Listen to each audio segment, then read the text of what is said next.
সম্মানিত এলাকাবাসী, সম্মানিত এলাকাবাসী, চলমান পরিস্থিতিকে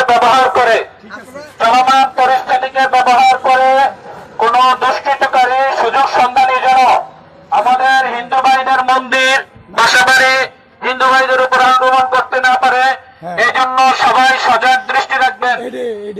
প্রতিবেশী মুসলিম ভাই বোনদের বলবো, আপনারা আপনাদের প্রতিবেশী হিন্দু ভাইদের আজকে নিরাপত্তা দিবেন, সজাগ থাকবেন, দৃষ্টি রাখবেন তাদের প্রতি, কোন দুষ্কৃতকারী জন্য সুযোগ না নিতে পারে।